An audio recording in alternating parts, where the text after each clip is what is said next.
성도 여러분, 가을이 많이 깊어졌습니다. 그래서 사방을 봐도 풍요롭고 또 울긋불긋 단풍뿐만 아니라 거리에 다니는 행인들의 옷차림새도 각양각색의 모양이 있어서 아름답습니다. 이쯤 되는 풍요와 여유와 그리고 아름다움을 보면 가을 걷는 인생 누구나 시인이 되는 것 같고 또 작가 심정으로 자연을 보는 것 같습니다. 제가 며칠 전에 읽은 어떤 일간지 기자도 이 계절 흐름을 표현하기를 가을이 불을 질렀다 이렇게 시적으로 표현을 했습니다. 그도 그럴 것이 산 보면 얼마나 아름답습니까? 꼭 물감을 뿌려놓은 것 같이 울긋불긋 너무 곱고 아름답습니다. 우리나라 날씨 변화 가운데 저 설악산 쪽 위에서부터 점점점 내려와 가지고 우리 동네에 가로수 이파리까지 이제 단풍이 내려왔습니다. 그래서 너무 아름답습니다.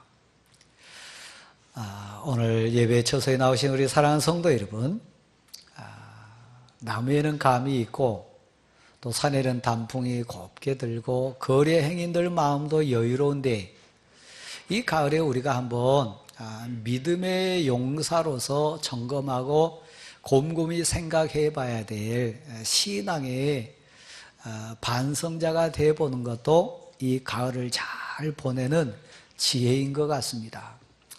하나님을 모르는 자들도 가을이 되면 철학자가 된다고 합니다. 마음에 복음이 없는 자들도 인간애라고 하는 사람을 더 사랑하고 사람을 불쌍히 여기는 그 시인의 마음으로 가득한다고 합니다. 근데 우리는 신앙이지 않습니까? 복음을 선물로 받은 믿음의 사람들로서 이 가을녘에 한번 하늘을 쳐다보고 들녘을 상상하고 우리 가슴을 이렇게 한번 어루만지면서 점검해야 될 것이 있습니다. 그래서 이 베드로라고 하는 장로는, 베드로라고 하는 사도는 성령의 감동 가운데 우리에게 오늘 이렇게 도전시킵니다. 생명을 사랑하고 좋은 날 보기를 소원하는 자는 장수하여 좋은 날 바라는 소망하는 자들은 이렇게 오늘 본문 속에 얘기를 시작합니다. 우리 생명 사랑하고 좋은 날을 소망하는 그런 꿈이 있습니다. 저도 재질은 좀 부족합니다만은 이 가을녘 보면서 저 장면을 글로 한번 옮겨봤으면 좋겠다. 저 장면을 글로 한번 잘 한번 표현해봤으면 좋겠다. 그런 꿈을 품을 때가 있어요. 근데 저도 이 글을 쓰다 보면 때로는 맞춤법이 틀릴 때가 있어요. 철자를 빼먹을 때가 있어요. 띄어쓰기를 잘못해가지고 제가 봐도 좀 웃음 날 때가 있습니다. 근데 더 중요한 것은 내가 지금 뭘 쓰려고 하냐, 이 내용 뭘 말하려고 하냐, 그 내용에 대한 사실 점검도 많이 합니다. 우리는 가슴에 복음의 메시지가 있어요. 내용이 있어요. 누구를 만나든 어떤 상황이든 내 가슴에 있는 이것을 전하고 싶은 그 내용은 있어요. 그런데 작가가, 시인이 철자법을 틀리고 맞춤법 틀리고 띄어쓰기 잘못하면 부끄러움이 되듯이 내 안에 소중한 알맹이인 복음이 있는데 작가가 철자법 틀리고 맞춤법 틀리고 띄어쓰기 잘못하는 것처럼 우리가 이 가을에 인생의 글을 쓸 때, 인생의 작품을 그려갈 때 극복해야 될 게 있어요. 해결해야 될 게 있어요. 그게 뭐냐면 작가들은 연필로 종이 위에다 글을 씁니다만 우리는 입술로 인생 일기를 씁니다. 손길로 우리 사랑을 표현하고 발걸음 닿는 것을 통해서 우리 인생 작품을 이어갑니다. 띄어쓰기 잘못할 수 있어요.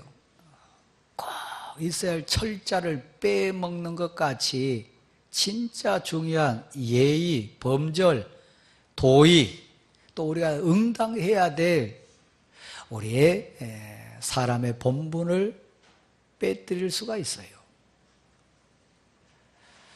생명을 사랑하고 좋은 날 사모하는 자는 반드시 해야 될 것이 몇 가지가 있는데, 좋은 인생 글쓰기 원한다면, 좋은 인생 작품 내놓기 원한다면 빼내야 될 게 있어요. 채워야 될 게 있어요. 그게 뭡니까? 너 입으로 글을 쓰는데, 너 손길로 발걸음을 통해 글을 써가는데, 너 입에 악이 있다, 거짓말이 있다, 추한 말이 있다. 그것은 철자, 시옷을 넣어야 되는데 쌍시옷을 넣거나 꼭 들어가야 될 걸 빼버리거나 그런 것처럼 불완전해요. 우리 입으로 삶을 써갑니다. 적어도 예수 믿는 신앙인의 입속에서는 거짓말이 나오면 안 되고, 악한 말이 나와서는 안 되고, 추한 말이 나와서는 아름다운 작품이 될 수 없어요. 이 가을에 다시 가슴에 손을 얹고 또 손을 모으면서 하늘을 쳐다봅니다. 나는 하나님의 사람, 하나님의 작품, 하나님의 걸작품으로 내가 또 다른 작품을 써가는데, 혹시라도 하나님 내 입에서 격한 말이거나 추한 말이거나 부끄러운 말이거나 거짓말이 나가거나 속이는 말이 나가면 내 인생은 아닙니다. 나를 깊게 통찰하는, 살피는 그런 고백이 있어야 돼요. 내 손끝도 마찬가지고 내 발걸음 닿는 것도 한번 점검해 봐야 될 인생 철학자가 돼서, 신앙 철학자가 돼가지고 하늘을 쳐다보고 내 가슴을 생각해 보고 한번 봐야 될 부분이 있어요. 근데 이 모든 것을 한꺼번에 싹 쓸어가는, 한꺼번에 끌고 가는 힘, 능력이 있습니다. 그게 뭐냐면, 우리를 보고 사람들이 물어요. 당신 예수 믿습니까? 당신 신앙생활한 사람입니까? 당신 가슴에 뭐가 있습니까? 당신은 정말 인생의 의미를 뭐라고 생각합니까? 이 가을에 우리에게 질문하는 사람들이 있어요. 설악산에서 단풍이 점점점 내려와가지고 우리 동네 가로수 단풍이 되듯이, 저 높고 높은 하늘 위에서 하나님의 은혜가 우리에게 임해서요, 하나님이 우리에게 믿음이라고 하는 선물을 주셔가지고, 내 가슴에 품게 해서요, 그래서 내 가슴으로 고백할 수 있는 복을 주셨어요. 그 고백, 그 믿음의 실체가 뭡니까? 예수 그리스도가 나의 주인입니다. 예수님이 나의 구주십니다. 예수님이 내게 영생을 허락하셨고 나는 하나님의 아들이 되고 딸이 되는 복을 받았습니다. 그래서 내 가슴에 불덩이가 있습니다. 내 가슴에 소망으로 자리를 하셨습니다. 그분이 예수 그리스도입니다. 내 안에 예수 그리스도를 모셨습니다. 그래서 예수 그리스도가 내 가슴에 소망이 됐고, 예수 그리스도가 내 인생의 꿈이 됐고, 예수 그리스도가 내 인생의 가장 복된 자랑거리로 자리매김을 해주셨어요. 그래서 내 가슴에 있는, 너에게 소망이 있냐? 내 가슴에 진짜 꿈이 있냐? 당신은 인생의 의미를 아냐? 우리에게 질문하는 사람들이 이 가을에 있다는 거예요. 예수를 모르는 인생들은 이 가을에 우울증에 빠지기도 하고 회의론에 접어들기도 하고 또 어떤 면에서는 헛된 것에 코를 빼기도 하고 방황해요. 가을의 열매를 보면서 내 인생의 열매는 뭔가 오히려 절망하는 사람들도 많아요. 가을은 계절적으로 차가운 한기가 밀려오는, 겨울이 다가온 것을 느끼기 때문에 오히려 가을이 되면 방황하는 인생이 더 많아요. 그런 사람들이 지나가는 우리를 붙들고, 교회 오는 나를 붙들고 물어요. 질문해요. 너 가슴에 소망 있냐? 너의 소망이 뭐냐? 너 소망이 진짜냐? 너 소망이 내가 지금 갈등하고 내가 해결하기를 원하고 내가 지금 고민하는 거, 그 소망 너가 답이 돼줄 수 있겠냐? 물어요. 생명을 사랑하고 좋은 날 사모하는 여러분에게 우리를 붙잡고 묻는 사람들이 대답할 말을 우리가 가져야 돼요. 앞으로 한번 보실래요? 사랑하는 성도 여러분, 이 자리에 앉은 우리 모두는, 이 예배 가운데 나온 우리 모두는 고백할 거, 내 가슴에 소망이 있어요. 영원한 소망이 있어요. 힘으로도 능으로도 돈으로도 환경으로도 세상 가치로도 대체할 수 없는, 대신할 수 있는 너무너무 귀한 영원한 소망이 있어요. 질문은 두 가지로 올 수 있습니다. 우리를 비난하고 핍박하고 우리를 공격하기 위해서 하는 질문자가 있을 수 있고요. 또 진짜 궁금해서, 그리고 정말 부러워서, 갖기를 소원해서 그 소망이 뭐냐고, 그 소망이 진짜냐고, 그 소망에 대해서 내게 말하라고 질문한 사람이 있을 수 있어요. 설교하는 제게 소망이 있기 때문에 여러분 앞에 섰어요. 예배드린 여러분도 그 소망이 있어서 오늘 예배 처소에 왔어요. 그 소망은 오직 예수 그리스도, 우리의 참 믿음 주권자인 거 여러분 인정하시기를 바랍니다. 예수님이 내 소망이요, 예수님이 나의 기쁨이고, 예수님이 나의 전부이고, 예수님이 그 모든 환난도 고난도 눈물도 그 아픔도 극복해낼 수 있는 알맹이에요. 이 소망에 대해서 묻는 자에게 대답해야 되는데, 그 대답할 때 베드로 장로는 이렇게 진지하게 대답해야 될 얘기를 두 가지를 얘기합니다. 대답할 때 첫째는 온유함으로 해라. 저 사람이 나를 핍박하고 내가 가지고 있는 복음에 대해서, 내가 신앙생활하는 믿음 삶에 대해서 삶으로 묻고 행위로 묻고 비난으로 묻고, 어찌 보면 공격하기 위해서, 빌미를 잡기 위해서 내 가슴에 있는 소망을 물을 때 첫 번째 온유함은 따뜻함입니다. 사랑입니다. 친절입니다. 다른 표현으로 말하면 제가 예수님을 몰라서 그런다, 불쌍히 여기는 마음입니다. 온유함으로 대답해라. 불쌍히 여기는 마음, 친절한 마음, 정말 사랑하는 마음으로 대답해줘라. 왜요? 예수님을 몰라서 물은 거니까. 예수님을 몰라서 그렇게 지금 행동하고 있으니까 온유함으로 대답해라. 시인은 글로 문장을 이어갑니다. 작가는 글을 가지고 철자법 맞추고 맞춤법 맞추고 띄어쓰기 하면서 자기 생각을 진행합니다. 네? 여기 앉아 계신 성도 여러분은 신앙 고백이라는 삶으로 써가야 돼요. 입술의 말뿐만 아니라 내 손끝에 행위로 통해서, 발걸음의 흔적을 통해서 저 사람들에게 대답해야 돼요. 저 사람들에게 말해야 돼요. 내놔야 돼요. 여러분, 온유함, 사랑으로 여러분에게, 여러분 가슴에 있는 소망에 대해서 물을 때, 여러분 꿈에 대해서 물을 때, 여러분 인생의 행복에 대해서 물을 때, 여러분이 가슴에 안고 있는 우리 구주, 나의 구세주 예수 그리스도에 대해서 물을 때 항상 준비하라 그랬어요. 누가 묻든지, 어떤 사람이 정말 질문하든지, 어떤 상황에서 나를 대해서 너 가슴에 꿈 있냐, 소망 있냐, 진짜 그 소망이 진짜냐, 그리고 그 소망이 너를 행복하게 하냐, 너가 진짜 그 소망 붙들고 사니까 의미 있냐 묻는다면 언제 어디서나 대답할 수 있도록 항상 준비하라 그랬어요. 가정에서도 일터에서도, 비록 내가 실패했을 때도, 비록 내가 지금 막 인생의 어떤 가치로 승리해가지고 기쁠 때도 너 그 소망에서 나온 거냐, 그 소망의 결과냐, 그 소망이 말하냐 묻는다면 내 가슴의 소망 때문에 이렇게 답한다고 얘기할 수 있어야 돼요. 항상 준비하는 우리가 돼야 돼요. 어떤 사람은 가정에서는 이 대답을 못하고, 아들 앞에 대답 못하고 딸 앞에서는 대답 못했다가 낭패당하는 인생들 많아요. 저도 가끔 부끄러울 때 있어요. 그리고 너무너무 미안할 때 있어요. 그때가 언제냐면, 저도 길눈이 좀 어두운 편에 속합니다만 그래도 저보다 더 그 지리에 대해서 모르는 분이나 처음 오신 분들이 가끔가다 길가에 저를 붙잡고 물어요. 어디 가면 되냐고, 어떻게 가면 되냐고.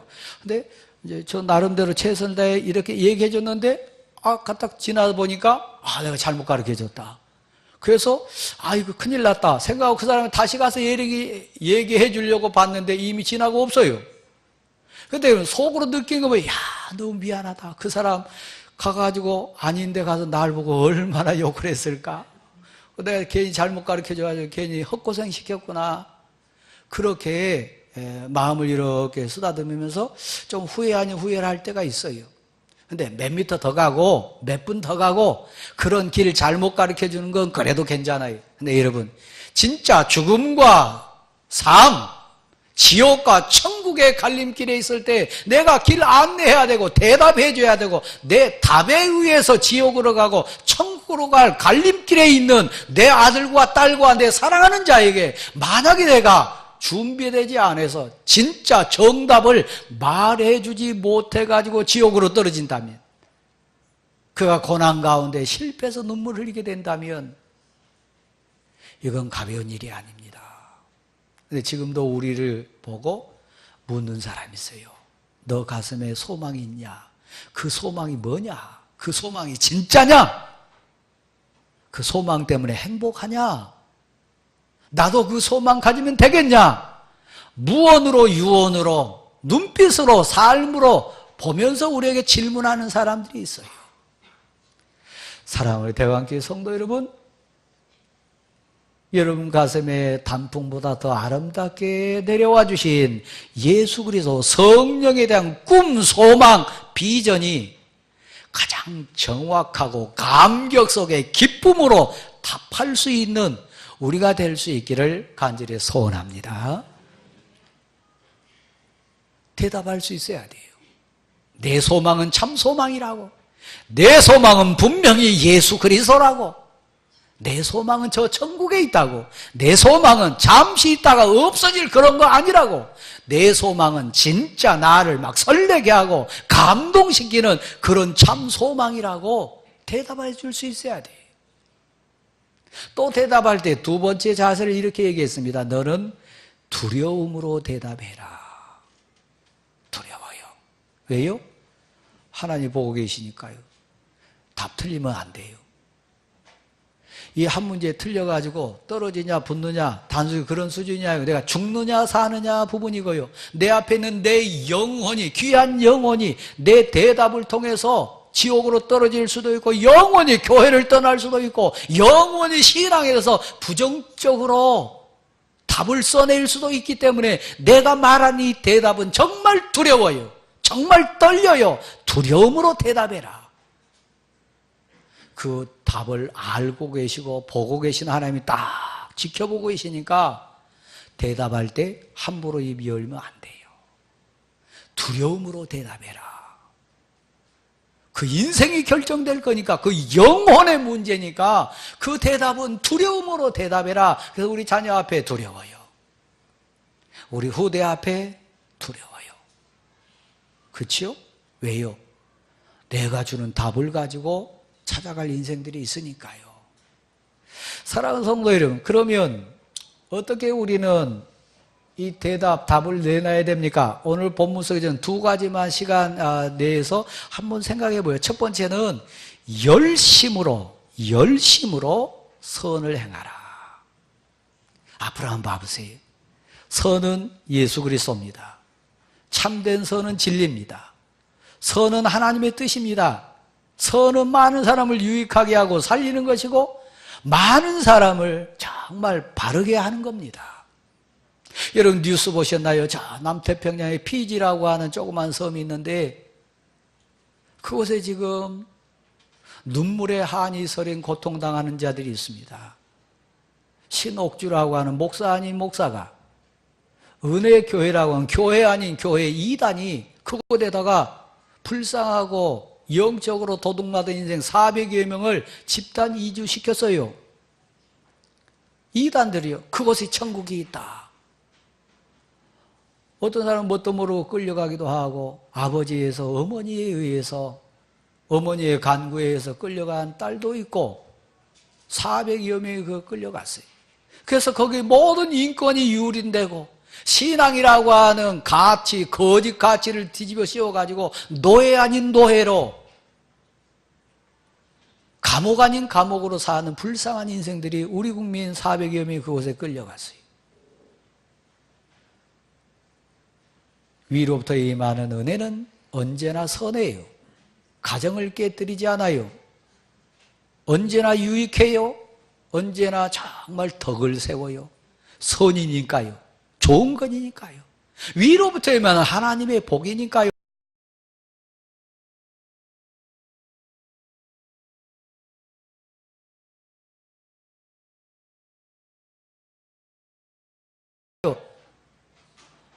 항상 덕을 세워요. 유익하게 만들어요. 근데 그 신옥주라고 하는 거짓 목사, 은혜교회라는 거짓 그 이단이 행할 중에 하나가 너 귀신 들었다 그래서 두 사람 앞에 세워놓고 많은 사람 보는 앞에서, 저도 일본 문화 가운데 가장 악한 문화 제가 생각하는데, 저도 어렸을 때 당해본 경험이 있어요. 앞에 나오라 그래 둘이 마주 세워놓고 따귀를 치래요. 벌 받는 거죠. 처음에는 살살 치다가 나보다 더 좀 세게 때리는 감이 오잖아요. 그럼 그 사람도 억울하니까 어째 그 다음에 더 세게 때리자. 얘가 왜 나를 더 세게 때리자. 또 더 세게 때리잖아요. 그러다 어떻게 돼요? 정말 아픈 가운데 인격이 사라진 그런 너무너무 비참한 상황으로 가잖아요.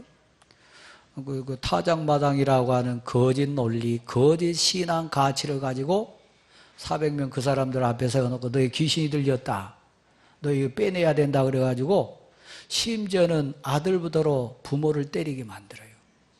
철도 모르 어린애를 따귀를 때리게 만들어요. 이건 선이 아니에요. 인륜을 저버리는 것이고 덕을 다 깨는 거고 세상 질서를 깨는 거예요. 이건 선이 아니에요. 베드로 장로를 통해서, 베드로 사도를 통해서 우리에게 전한 열심으로 선을 행하라, 그건 하나님의 뜻이에요. 은혜롭고 복되고 아름답고 유익하고 하나님을 찬양하는 복된 거예요. 열심으로 선을 행하라. 여러분, 선은 사실 바른 신앙생활입니다. 하나님의 뜻을 행하는 거고 공동체가 돼서 하나님의 거룩함을 드러내는 거고 하나님의 나라를 확장하는 겁니다. 이 일에 어떻게 하라고요? 대충 그냥 상황 되는 대로가 아니에요. 마음으로 뜨겁게 사랑하라. 1장 22절에는 그렇게 돼 있어요. 열심으로 교회를 섬기고 열심으로 신앙생활하고 열심으로 성도를 섬기고, 그건 아름다움을 위한 가장 안전하고 복된 가치예요. 선을 행하되 어떻게 행하라고요? 열심으로 하라. 열심으로 선을 행하라. 그게 내 가슴에 꿈틀거리는 참된 소망인 예수 그리스도를 보여주는 답이에요. 내 가슴에 있는 참 소망 예수 그리스도를 너희가 그 소망이 뭐냐 묻는 자들에게 보여주는 정답이에요. 선을 행하는 거예요. 어떻게 선을 행하는 거예요? 열심을 다해 선을 행하는 거예요. 이 가을에 여러분 손이 더 복되고 아름답고 열심을 내는 선한 손길 되기를 소원합니다. 그렇습니다. 두 번째 보면 이렇게 되어 있습니다. 선을 행하는 것, 그거 소중한 겁니다. 우리 주님 예수 그리스도께서 아픈 자를 고치셨어요. 선이에요. 병든 자를 고치셨어요. 선이에요. 굶주린 자에게 만나를 내려주시고 떡을 주시고 고기를 주셨어요. 갈등하는 자의 중간에 막힌 담을 허셨어요. 선이에요. 선의 가치는 우리가 성경을 통해 보면 언제나 겸손하고 언제나 아름답고 언제나 많은 사람을 유익하게 해요. 한 장면만 제가 더 소개를 한번 하겠습니다. 잠언은 인생 처세술입니다. 잠언 31장 10절부터 31절까지 보면 현숙한 여인에 대한 얘기가 나옵니다. 누가 현숙한 여인인가요? 오늘 본문 내용으로 말하면 예수 그리스도를 나의 구주로 영접해가지고 그 예수 그리스도 신부가 된 사람. 예수 그리스도는 신랑입니다. 그 신랑 대신 예수 그리스도 앞에 서 있는 나는 신부된 지혜로운 여인입니다. 지혜와 지식의 근본된 하나님을 아는 자입니다. 지혜로운 여인은 오늘 본문으로 다시 해석을 하면 남편에게 선을 행해요. 남편 대신 신랑 대신 예수 그리스도를 향하여 저 하나님을 향하여 선을 행하고 하나님의 사람에 대해 선을 행하고 자기 자신에게도 선을 행해요. 심지어는 남편에게 언제나 선을 행하고 그리고 그 왕과 함께 남편을 성중에 앉게 한다. 열매로서 남편을 높여줘요. 깎아내린 거나 무너뜨리거나 망하게 하는 게 아니에요. 성중의 왕과 함께 가장 높은 위에 그 남편을 앉을 수 있도록 세우는 역할을 해요. 지혜로운 여인, 선을 행하는 여인입니다. 우리 성도에 대한 예입니다. 여러분 믿음 생활 은혜롭게 잘하고 선으로 답을 하면 여러분과 관련된 수많은 사람들에게 덕을 세우고 선을 행할 줄 믿으시기를 바랍니다. 두 번째 내용은 의인은 예수 그리스도입니다. 의로운 분은 오직 하나님입니다. 의를 위하여 하나님의 뜻을 행하기 위하여 비록 고난이 온다 할지라도 그것을 피하지 않아요. 신앙의 삶은 어찌 보면 십자가의 길입니다. 의를 위해서 옳은 것을 위해서 고난이 뻔히 있음에도 불구하고 손해 올 것 알면서도 내가 어려움 당할 것 알면서도 심지어는 내 목숨까지 내놓을 상황인 것 알면서도 그 의의 길 피하지 않아요. 그래서 순교자가 나온 것이고 헌신자가 나오게 되어 있습니다. 앞으로 한번 보실랍니까? 사랑하는 성도 여러분, 가슴에 있는 소망, 가슴에 있는 꿈을 가장 대답 잘한 사람 두 사람은 오늘 성경 본문은 예로 듭니다. 첫 번째는 우리 주님 예수 그리스도예요. 예수 그리스도는 십자가 위에서 우리를 살리기 위하여 비록 십자가에 고난이 있지만 온갖 핍박이 있고 온갖 조롱이 있지만 피하지 않았어요. 복음과 함께 고난을 감당하셨어요. 우리 주님 예수 그리스도예요. 왜요? 육신은 비록 죽지만 우리 영혼을 살리기 위하여 우리에게 생명을 주시기 위하여 고난을 끝까지 참았어요. 저도 제 아들 결혼시키면서 제 아버지를 생각해 봤습니다.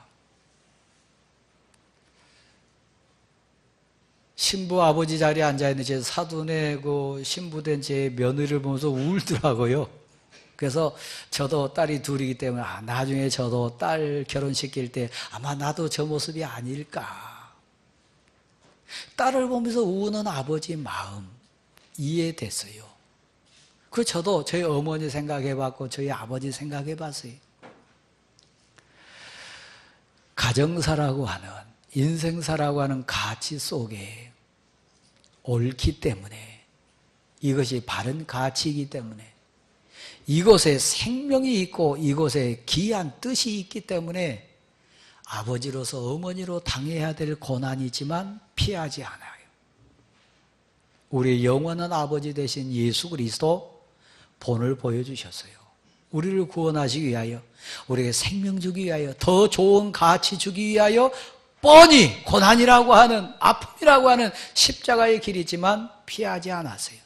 이 답을 우리 자녀들에게 우리 아는 주위 사람들에게 의를 위하여 정의를 위하여 하나님의 뜻을 위하여 바른 신앙생활하여 정말 손해가 와도 아픔이 와도 고난이 와도 끝까지 버티는 것, 그 답을 보고 나도 저렇게 써야 되겠다. 우리에게 답을 묻는 자에게 해야 될 답입니다. 두 번째 예를 든 사람이 노아입니다. 노아는 오랜 시간 저 높은 산 꼭대기에다가 방주를 지어놓고 세상을 향해 외쳤어요. 이 서울 시내 문화가 소돔 고모라 문화하고 비교했을 때 더 윤리 도덕적인지 더 타락한 문화인지 더 괜찮은 문화인지 여러분이 한번 생각해 보세요. 근데 노아 당대에 소돔과 고모라는 그리고 그 세대 문화 속에는 룻 시대도 마찬가지고 노아 시대도 마찬가지고 심판받지 않고서는 안 될 하나님이 도저히 참을 수 없는까지 오래 참으셨다 그랬어요. 여러분 자신을 여러분 아들 또 여러분 가족을 특별히 오늘 예배된 우리 성도들 한번 이렇게 생각하면서 점검해 봤으면 좋겠어요. 아브라함의 조카 롯입니다. 소돔과 고모라 지역이 타락했습니다. 세상 문화로 막 흘러갔습니다. 하나님이 천사를 보내가지고 마지막 경고를 합니다. 믿음의 사람 아브라함아, 너 조카 롯이 살고 있는 저 소돔 고모라 땅이 도저히 봐줄 수 없는 죄악의 소굴이 돼서 내가 불로 심판해야 되겠다. 노아 때는 물로 심판하시겠다는 얘기죠. 그때 믿음의 조상 되었던 아브라함이 가장 자기 자신 생각에서는 최소치를 얘기합니다. 적어도 이 정도 숫자는 저 소돔 고모라 지역에 그래도 우리 조카 롯의 가정이 몇 사람이고 그래도 육신의 눈으로 봤을 때 신앙생활하는 사람 몇 사람인데 적어도 이 숫자는 있지 않겠냐. 그래서 최소치를 얘기하는데 몇 명이 얘기했습니까? 적어도 50명은 있지 않겠냐. 근데 50명 없었습니다. 심지어는 10명도 되지 않았습니다. 소돔과 고모라 지역에. 그때는 불로 심판받았습니다. 오늘 본문에 등장하는 노아 때는 하나님이 또 오래 참으셨어요. 노아 가정을 통하여 외치게 만들었습니다. 우리가 타락되었도다. 우리가 세상 문화에 너무 쓸려갔도다. 우리가 헛된 것에 너무 마음을 뺏겼도다. 우리는 하나님의 사람들이다. 우리 돌아오자. 하나님께 다시 나아가자. 우리 회복하자 외쳐서요. 하나님이 반드시 그렇지 않으면 심판하실 거다. 물로 심판하실 거다. 그러니까 우리 회개하는 마음으로 방주를 짓고 믿는 자는 이 방주 안으로 들어오라 권했어요. 그런데 오늘 성경 말씀에 보면 하도 세대가 타락해서 하도 세대가 세상 문화에 젖어가지고 안 왔어요. 겨우 몇 명이요? 8명이요. 아브라함 보실래요? 불로 심판받았던 소돔과 고모라에는요, 사실은 롯의 딸들도 진실로 안 믿었어요. 한 달이 걸쳐 롯의 딸하고 결혼할 사익감은 아예 안 믿었어요. 여러분의 아들, 여러분의 딸, 여러분의 사익감은 소돔 고모라에 내던 불을 피할 수 있을까요? 여기 보면 본문에 등장하는 노아 때는 겨우 8명, 8명 위에는 살아남는 자가 아무도 없었어요. 물로 다 심판받았어요. 우리가 속지 말아야 될 것, 너 가슴에 있는 소망을 묻는 자에게 진짜 그 소망이 생명이냐, 진짜 그 소망이 예수 그리스도냐, 돈이냐, 세상 가치냐, 세상 사람들이 부러워하는 환경이냐, 너 가슴에 있는 소망이 진짜 뭐냐 묻는다면 우리 이 가을에 대답해야 돼요. 오늘 본문에 그렇게 되어 있습니다. 그래서 물로 싹 심판했습니다. 겨우 8명 이외에는 다 죽었습니다. 그리고 표정으로 오늘 본문 따라가 보면 물과 관련된 심판의 의미로 그 물에 구원받은 구원의 감격으로 물의 의미인 세례를 우리에게 상징으로 주셨어요. 이 자리에 앉아 계신 세례 받으신 여러분, 세례는 단순히 뭐 때를 씻어내거나 어떤 묻은 흔적 닦아내는 그런 게 아니라 하나님을 향한 선한 양심의 간구이니라. 하나님을 향한 선한 마음의 간절한 기도의 울부짖음이라 그랬습니다. 구원의 감격이요. 우리는 세례받은 자들입니다. 세례의 은혜를 압니다. 의미를 압니다. 그래서 이 세례받은 자 22절 말씀에 보면 천사들과 권세자들과 능력들이 하나님 우편에 앉아 계신 예수 그리스도를 통해 온다고 했습니다. 사랑하는 성도 여러분, 오늘 설교가 좀 길었습니다. 제가 다시 한번 부족한 저의 표현을 통해서 서툰 저의 어떤 그 권면을 통해 여러분에게 다시 한번 묻고 싶습니다. 여러분 가슴에 있는 참 소망, 복음 맞습니까? 그리스도 맞습니까? 그렇다면 여러분 대답할 준비가 돼 있습니까?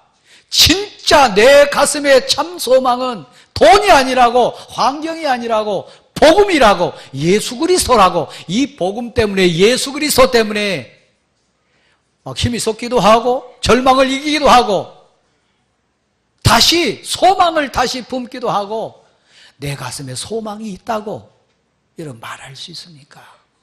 이 가을에 여러분을 향하여 묻는 자들에게, 여러분 가슴에 있는 소망에 대해서 질문하는 자들에게 내 가슴에 진짜 소망이 있다고, 그 소망이 나를 행복하게 하고 의미 있게 만든다고 이 가을에 대답할 수 있는 여러분이 될 수 있기를 간절히 소원합니다.